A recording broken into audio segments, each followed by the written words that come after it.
My name's Josh Cohn, and I've been associated with the Veterans Project since its inception approximately 5 years ago.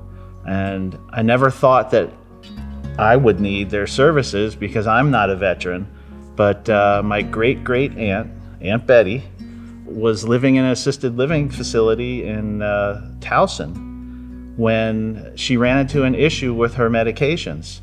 Now, my great-great-uncle, Herschel, was in the Battle of the Bulge. Herschel had passed away years ago, and my great-aunt was still receiving benefits.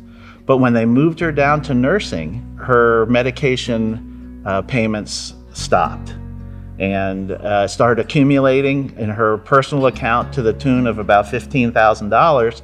And she was very anxious about it and worried she wasn't going to be able to pay for it. So I gave a call to the Veterans Project, talked to Nicole, and she jumped into it right away, made a couple phone calls, and got everything squared away where she didn't have to pay the back pay of $15,000. And the nursing facility received the medications, and everything was great until my aunt's death a month or two ago at the age of 101. So CCVIP really came through for my family. Okay, my name's Terry L. Johnson, and I go by TJ. And the way I came to VIP was I was in a dark place, and I was my own doctor. And guess how that turned out? Not too good. So I went over and I saw Nicole. And Nicole happened to be going to get her master's degree in counseling and stuff. And so I told her my story, and she said, would you let me counsel you? And I said, yeah. And so it's been 2.5 years now. I'm out of the hole, I'm into the light. And they made me the man that I always wanted to be, but for some reason I couldn't be.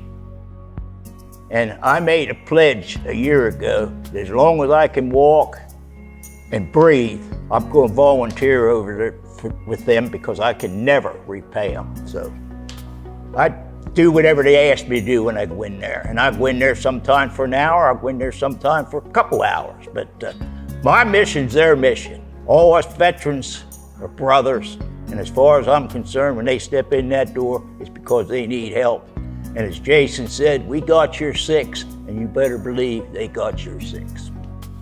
Sergeant E.F. Sterrett, United States Marine Corps. When I walked down that dark road, I couldn't get out of I just repeated myself over and over and over, and it was near the end, and I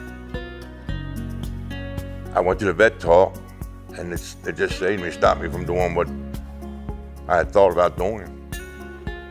And I appreciate everything they've done for me. I don't miss a meeting. We volunteer for everything. A veteran showed me this card, said go to one meeting. I went to one meeting, and it came out of me like I needed to talk to a group of veterans. And it came, 15 minutes turned into an hour. And then my other friends in other states, they got nowhere to go. They called me. I got in a rainstorm, drove 4 hours to Morgantown, had the veterans sign up. I got a friend in Indiana, he's signing up. And we've gone from 2 members to 40 plus. And we had 2 more guys signed up last night. Every time I see a veteran with a hat on, I hand them this card. If they want it, they take it. If they don't, I don't bother them. If they want to live underneath a bridge, that's fine. But if you got a frostbite in your feet, you need to get to the doctor and then come back to the bridge and live in the tent. I'm not going to drag you there. It's something you got to do on your own. It's just too many veterans committing the awful deeds. 17 to 23 a day is terrible. It's terrible what's happening to them. And we need the help, and this group helps veterans all over, not just Carroll County, all over.